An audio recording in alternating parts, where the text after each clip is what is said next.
Ads లేకుండా latest episodes చూడండి. అసలు నువ్వు ఇక్కడికి ఎందుకు వచ్చావో మా అందరికీ తెలుసు. ఇక్కడ నువ్వు పెత్తనాలు తీసుకుని వరసలు కలుపుతూ ఇవన్నీ చేయాల్సిన అవసరం లేదు.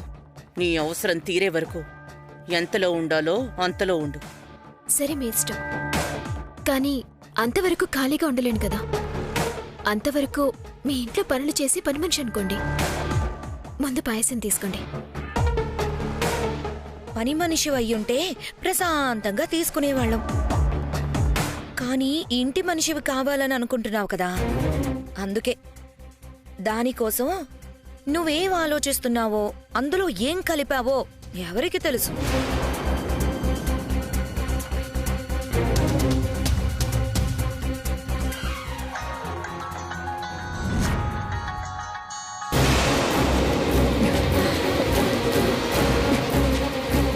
చెయ్యొద్దురా అంటే ఎన్నిసార్లు కట్ చేసినా చేస్తూనే ఉన్నాడు వీడు.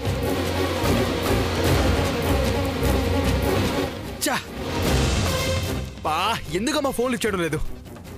కనీసం సంబంధం లేని వారు ఎవరో చేస్తున్నారు అనుకోని కనీసం ఒక్కసారైనా ఫోన్ ఇచ్చేయచ్చు కదా. ఖర్చుగా నీకు విషయం చెప్పాలి.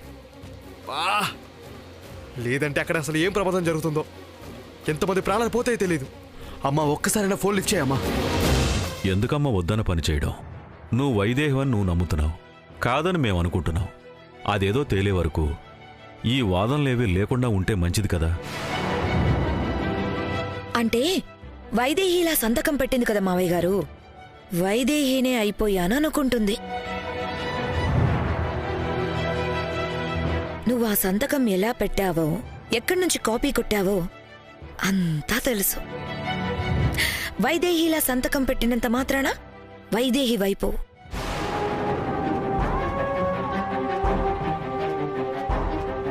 నేను వైదేహిని కాబట్టి అలా సంతకం పెట్టాను. కానీ అది మీరు నమ్మేస్తారని, ఆ సంతకమే నా నుదుటి రాతని మార్చేస్తుంది అంటే నేను నమ్మట్లేదు. కానీ రేపు రిపోర్ట్లు వస్తాయి కదా, అందులో నేను వైదేహిని వస్తే మీ అందరికీ సంతోషమే కదా.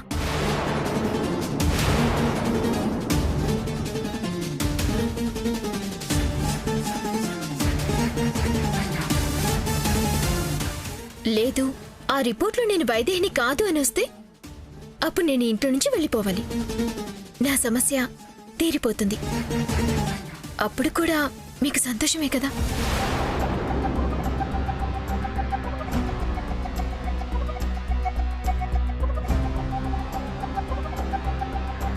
ఆ రిపోర్ట్లో ఏమొచ్చినా మీకు మిగిలేది సంతోషమే కాబట్టి ఆ సంతోషంతో ఈ పాయసం తీసుకోండి.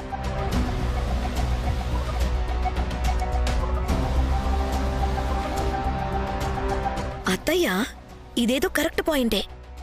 రేపెలాగో రిపోర్ట్స్లో ఇది వైదేహి కాదని వస్తుంది కాబట్టి ముందే సెలబ్రేట్ చేసుకుందాం. తీసుకోండి తీసుకోండి తీసుకోండి అత్తయ్య, తీసుకోండి బామ్మగారు.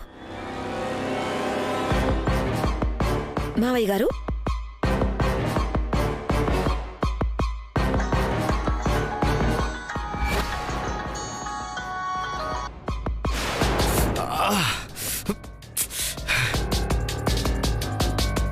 ఎవరి కౌసల్య అన్నిసార్లు ఫోన్ చేస్తున్నారు, నువ్వు కట్ చేస్తూనే ఉన్నావు?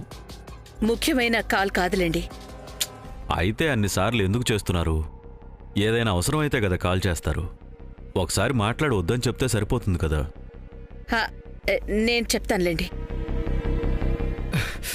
లిఫ్ట్ చేయమ్మా, లిఫ్ట్ చేయి.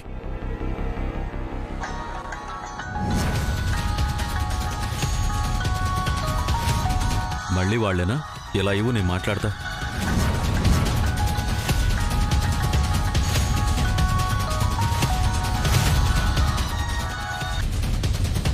అమ్మా, హలో అమ్మా.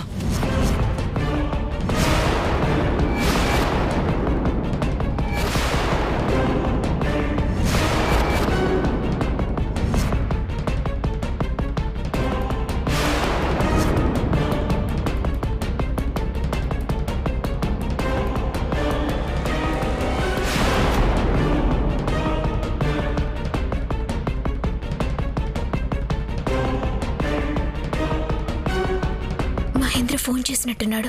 ఇప్పుడెలా? అమ్మా, నేనమ్మా మహేంద్రనే. నీతో అర్జెంట్గా ఒక విషయం చెప్పాలి.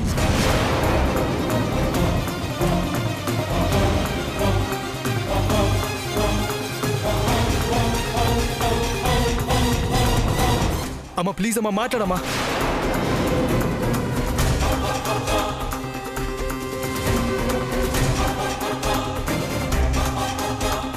మహేంద్రనా? ఎవరు బాబు నువ్వు?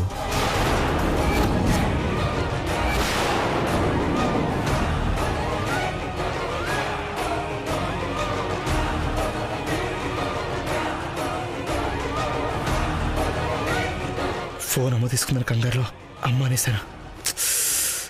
ఏమనుకుంటారో ఏమో ఇప్పుడు. హలో బాబు, నిన్నే.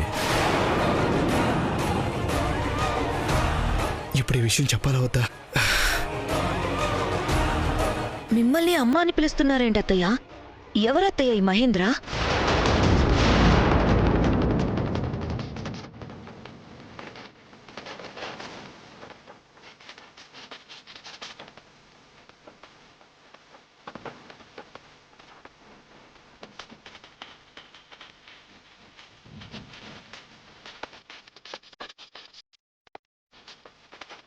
అత్తయ్యని ఇప్పుడు ఎలాగైనా సేవ్ చేయాలి. మావయ్య గారు, ఆ ఫోన్ నాకొచ్చింది.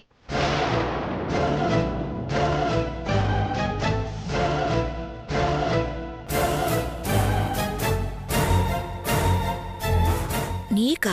అవును, నాతో ఏమైనా మాట్లాడాలంటే అత్తయ్య గారికి ఫోన్ చేయమని నేనే నెంబర్ ఇచ్చాను.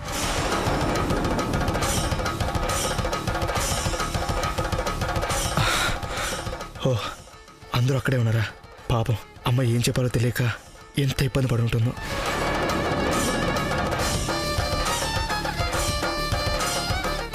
అమ్మా, వైదేహి ఉందా?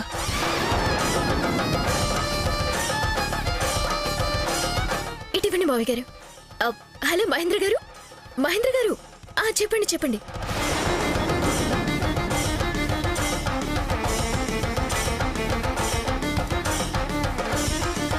నాతో మాట్లాడడానికి నెంబర్ ఎందుకు ఇచ్చింది? ఇచ్చిందే అనుకో, నేను చెయ్యొద్దని మహేంద్రకి చెప్పాను కదా. వైదేహికి ఏదో ఒకటి చెప్పి ఈ నెంబర్కి చెయ్యమని చెప్పించుకోవాలి కదా. చూసారా, నా ఫోన్ నెంబర్ ఎవరో వేరే వాళ్ళకి ఇచ్చానంటోంది. అదే మన వైదేహి అయితే నా ఫోన్ గుర్తుపెట్టుకుని వేరే వాళ్ళకి చెప్పే అంతుందా? ఖచ్చితంగా ఇది వైశాల్యని ఇక్కడే తెలిసిపోతోంది. అవును, అది నిజమేరా. అది ఇది అని ఆలోచించాల్సిన అవసరమే లేదు బామ్మగారు. ఏ రకంగా చూసినా తను వైదేహి కాదు.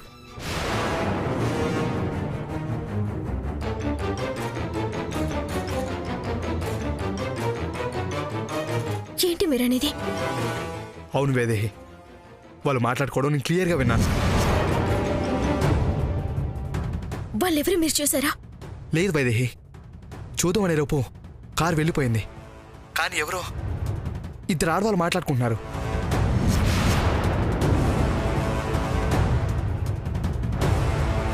అయితే ఖచ్చితంగా చంచలయ్య అయి ఉంటుంది. చంచల తప్ప ఏంటి నాశనం కోరుకునే వాళ్ళు ఎవ్వరూ లేరు. కానీ ఏం చేయబోతుందో ఏంటో. అది మాత్రం తెలియదు వైదేహి. రేపు ఉదయానికల్లా ఆ ఇంట్లో ఏదో ఘోరం జరిగిపోతుంది అంటున్నారు. కానీ ఏం జరిగిపోతుంది అనేది మాత్రం మాట్లాడుకోలేదు. ఈ విషయం చెప్దామనే అమ్మకి పదే పదే ఫోన్ చేశాను. అక్కడ అమ్మకి ఏ ఇబ్బంది కలగలేదు కదా? అక్కడ అమ్మని ఎవరు అనుమానించలేదు కదా? ఏ అనుమానానికి తావివ్వని పదం అమ్మ. మీ అమ్మగారిని అమ్మ అని పిలిచినా, నన్ను అమ్మ అని పిలిచినా ఆ పదానికుండే విలువే వేరు. అందుకే నేను కూడా నా కోసం ఫోన్ చేశారని చెప్పి మాట్లాడగలిగాను. అక్కడ నువ్వు ఉన్నావు కాబట్టి సరిపోయింది. లేదంటే అమ్మ ఇబ్బంది పడిపోయేది. ఇప్పుడు అమ్మని ఇబ్బంది పడకుండా కాపాడినట్టే రాబోయే ఆపద నుంచి నువ్వే కాపాడాలి. అక్కడుండి ఏ ఆపద రాకుండా చూసుకోవాలి. ఇది నా కుటుంబం. నా కుటుంబం జోలికి ఎవ్వరొచ్చినా ఊరుకోను. నా ప్రాణాలు అడ్డేసైనా కాపాడుకుంటాను. నువ్వు కూడా జాగ్రత్త వైదేహి. సరే, ఉంటాను.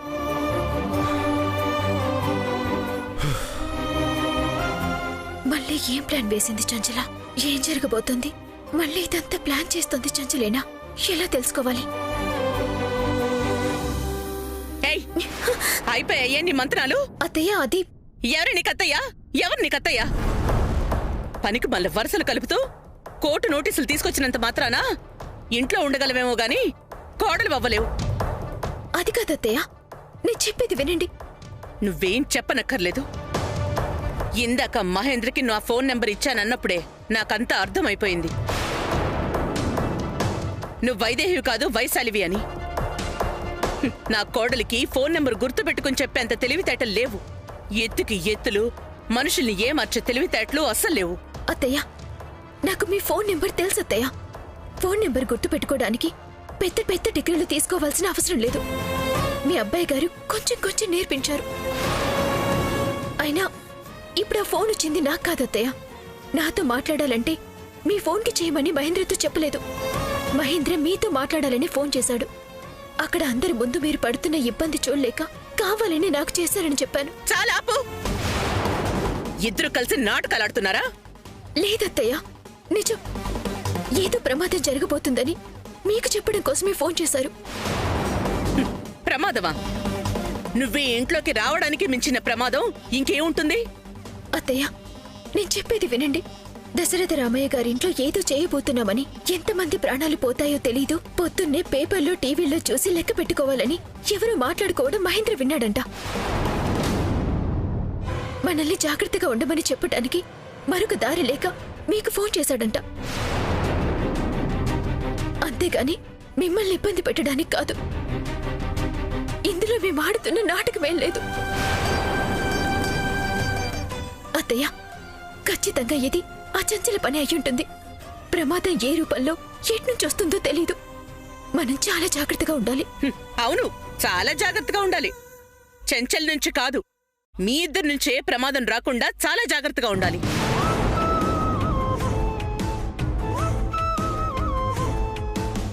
అత్తయ్య, నేను చెప్పేది నిజం. మహేంద్ర చాలా బాధపడుతూ ఫోన్ చేశాడు.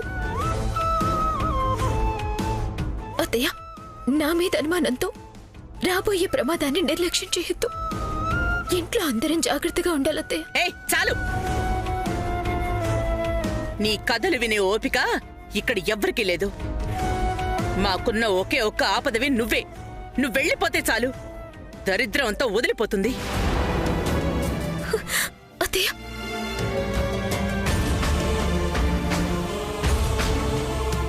నా మీద కోపంతో నిజాన్ని నమ్మడం లేదు. ఇప్పుడెలా ఎలా చెప్పి ఒప్పించాలి? ఈ ప్రమాదం నుంచి ఎలా బయటపడేయాలి?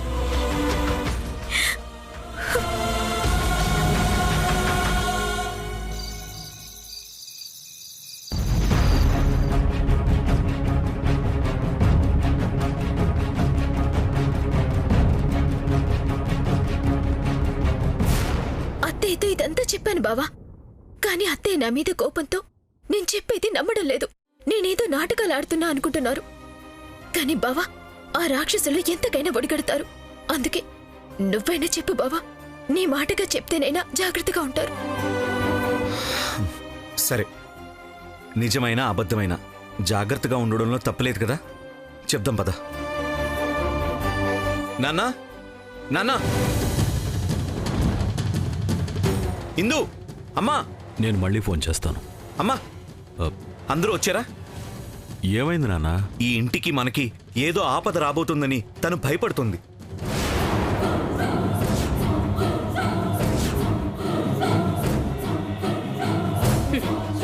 నా దగ్గరకొచ్చి వాగింది నేను పట్టించుకోపోయేసరికి నీ బుర్ర తిందా? అవేం పట్టించుకోకు నాన్న. ఏమీ లేకపోయినా మన దృష్టిలో మంచి అనిపించుకోవడానికి ఈ కథలు చెప్తుండొచ్చు, లేదా ఇంకేమైనా ప్లాన్ అయి ఉండొచ్చు. అంతేగాని ప్రమాదం ఏం లేదు. ఏదేమైనా జాగ్రత్తగా ఉండడంలో తప్పలేదు కదమ్మా.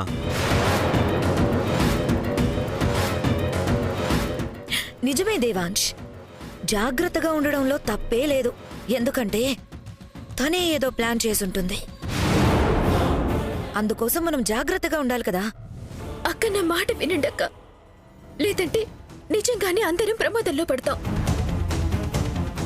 ఆ చంచల గురించి మీకు తెలీదు. అది ఎంతకైనా తెగిస్తుంది. ఏ చాలే ఆపు. వైదేహి ఇంటి కోసం ఏమైనా చేస్తుంది, అవసరమైతే ప్రాణాలు కూడా ఇస్తుంది అన్న సంగతి తెలుసుకొని నువ్వు కూడా మా ప్రాణాలు కాపాడుతున్నట్టు ఇలా బిల్డప్ ఇస్తే నువ్వు వైదేహి అనుకుంటామనా నీ ప్లాన్?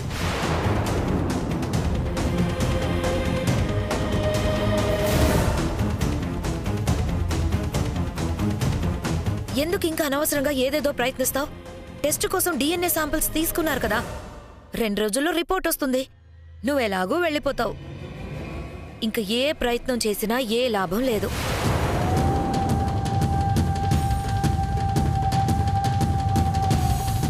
చెంచల ఏదో చేస్తుందని భయపడుతున్నావా? అవునా లేఖ్య? చెంచల ఒకప్పుడు ఈ ఇంటికి శత్రువేమో, ఇప్పుడు కాదు. తనే నిన్ను పంపించి తప్పు చేశానని, నువ్వే వైశాలివని సాక్ష్యాధారాలతో రుజువు చేసి నీకు శిక్ష పడేలా చేసి ఈ ఇంటికి మేలు చేసింది. మళ్ళీ తనేదో చేస్తుందంటే ఇక్కడ ఎవరూ నమ్మరు. అలేఖ్య, చంచల గురించి నీకేమీ తెలీదు. శత్రువుగా ఉండి సాధించలేక మారినట్టు నటించి సాధించాలనుకుంటోంది. ఈ ఇంటి కోడల్ని, నన్నే ఈ ఇంట్లో నుంచి బయటికి పంపేలా చేసింది. ఇప్పుడు ఇంట్లో వాళ్ళ ప్రాణాలు తీయాలని చూస్తోంది.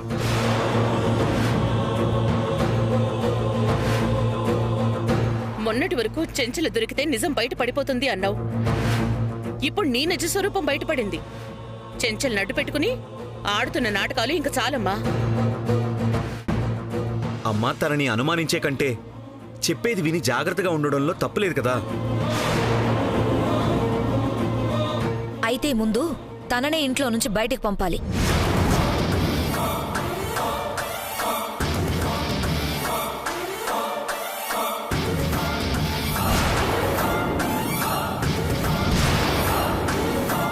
అవును, తను చెప్పినట్టు ఇంటి మీదకి ఏదన్నా ఆపదొస్తే అది మన కోసం అయ్యుండదు, తన కోసమే అయ్యుంటుంది.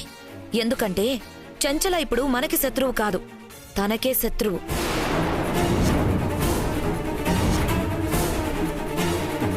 కరెక్ట్. అలాగే ఆ నాంచారమ్మ కూడా ఏమన్నా చేయొచ్చు. ఎందుకంటే తన కొడుకును చంపేసి తప్పించుకొని ఇక్కడ వైదేహిలా సెటిల్ అయిపోవాలని చూస్తోంది కదా. ఆ కోపంతో మనల్ని కూడా ఏమైనా చేయొచ్చు.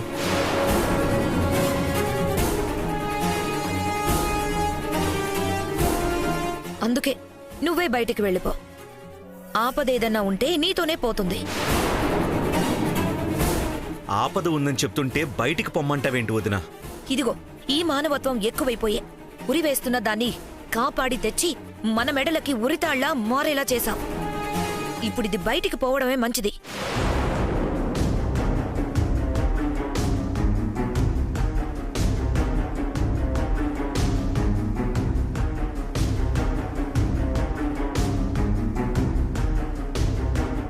నా ఒక్కదాంతోనే పోతుంది అనుకుంటే నిజంగానే నేనే బయటికి వెళ్ళిపోయేదాన్నక్క. కానీ చంచలకి మావయ్య గారి మీద కోపం. ఈ కుటుంబ నాశనమే తన లక్ష్యం. పైగా చచ్చి బతికింది. ఇంకా కోపంతో రగిలిపోతుంటుంది. మనందరం చాలా జాగ్రత్తగా ఉండాలి. అయితే ఇప్పుడు ఏం చేయమంటావు? రాత్రంతా జాగారం చేయమంటావా? మా కోసం అంతలా ఆలోచిస్తున్నావు కదా, ఆ జాగారం ఏదో నువ్వే చెయ్యి. ఈ ఇంటికి ఏ ఆపద రాకుండా కాపాడు. నీ మాటకి ఇంట్లో విలువ లేదు, ఎవ్వరూ నమ్మరు. కాబట్టి ఏమీ లేనిదానికి ఊరికే గందరగోళం సృష్టించాలని చూడకు. అయ్యో లేదమ్మమ్మ, నేను నిజమే చెప్తున్నా. ఈ ఇల్లు నిజంగానే ఆపదలో ఉంది.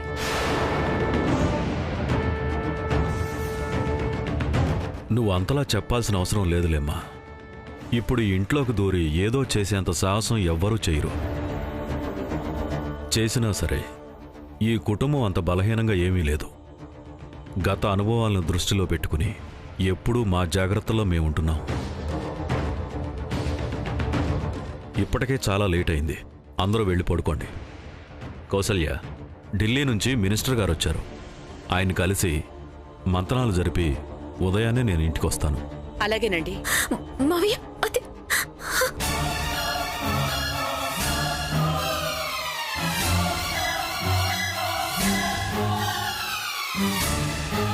బావా, బావా చూసావా, ఎవరు నా మాట నమ్మడం లేదు.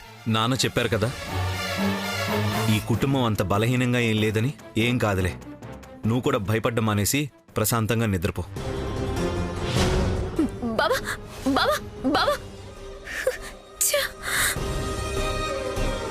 ఎవరు నమ్మినా నమ్మకపోయినా నా కంఠంలో ప్రాణముండగా ఇంట్లో ఎవ్వరికి ఏ ఆపద రానివ్వను. అత్తయ్య, మీరు చెప్పినట్టు జాగారమే చేస్తాను.